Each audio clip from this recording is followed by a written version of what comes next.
আপনারা যারা বর্তমানে পলিটেকনিক অধ্যয়নরত দ্বিতীয়, চতুর্থ এবং ষষ্ঠ পর্বে আছেন, এছাড়া আপনারা যারা অষ্টম পর্বে ইন্টার্নশিপে আছেন, আপনাদের যে পূর্বের সেমিস্টারের যে রেজাল্ট ১, ৩, ৫, ৭ সেমিস্টারের যে রেজাল্ট সেটা কিন্তু প্রকাশিত হবে সেপ্টেম্বর মাসের প্রথম সপ্তাহে। তো আপনারা অনেকে জানতে চেয়েছেন যে ভাইয়া কবে রেজাল্ট প্রকাশিত হবে, রেজাল্টের কী অবস্থা? আমাদের তো রেজাল্ট এখনও প্রকাশিত হচ্ছে না। তো অনেকে আবার এই রেজাল্টের পরে যে ট্রান্সফারের নোটিশ সেটা কিন্তু দেওয়া হবে। তো এই রেজাল্টটা যদি প্রকাশিত না হয় সেক্ষেত্রে ট্রান্সফারটা কবে হবে? তো আপনাদের যে রেজাল্ট প্রকাশিত হবে সেটা হচ্ছে সেপ্টেম্বরের প্রথম সপ্তাহে। তো এর পরবর্তী কিছু কার্যদিবসের মধ্যে আপনাদের যে ট্রান্সফার রেজাল্ট সেটাও কিন্তু দিয়ে দিবে।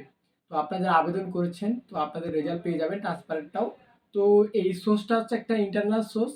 এই সোর্সটা থেকে আমাদের এটা পাওয়া, যারা বর্তমানে রেজাল্ট প্রস্তুত করতেছে তাদের কাছ থেকে এটা জানতে পেরেছি আর কি আমি যতটুকু। তো আজকে এই ভিডিওর মাধ্যমে শেয়ার করলাম। তো এই হচ্ছে আপনাদের পলিটেকনিক নিয়ে সর্বশেষ আপডেট। দেখা হচ্ছে নেক্সট কোনো ভিডিওতে ইনশাআল্লাহ।